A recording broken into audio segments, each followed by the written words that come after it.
Every single shift I work as a paramedic. I'm 38, been doing this for most of my adult life. I am disgusted and stunned by the impact that private equity and just for-profit healthcare in general does on real life people. The amount of damage that for-profit healthcare does to people is stunning. I watched in my career over a decade a for-profit healthcare system come in and close just in my area, south of Boston. 3 hospitals closed. Quincy Medical Center, Kearney Hospital, and Norwood Hospital. And while they were opened, they had other hospitals too that survived and were bought, but they pulled out so much money from that system, and then when it wasn't profitable enough for them anymore, just said, "Fuck you, Massachusetts." And the guy's still on a boat, a yacht somewhere, avoiding subpoenas. But back to the for-profit healthcare thing. So many people ration healthcare because they're broke. Like, they know they need to get an image, but they can't handle that copay.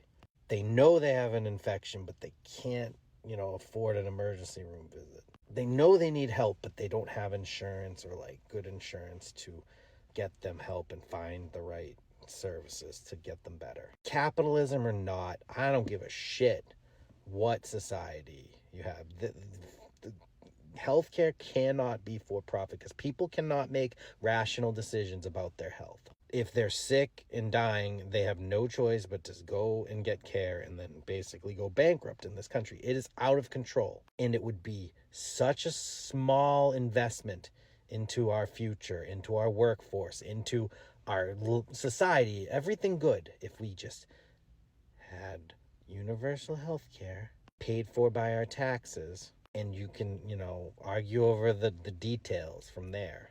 But cap how much money, what percentage of your income can you spend on healthcare?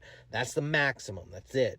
You make $100K, $5K a year. I don't know. Pick a number. That could exist. And, if you want to get supplemental private insurance, go. I don't know. But the bare minimum in like primary care, preventative medicine, emergency room visits, that sort, prescriptions and shit, that should be covered. And it would save and pay for itself, first of all, if you want to be fucking just economically evil. It would pay for itself literally just because people will work longer and more successfully, and people will thrive, people will live that died, etc., etc. There's so many things. But no, the rich people don't want to give us healthcare. They want it all the profit, because they know we don't have a choice.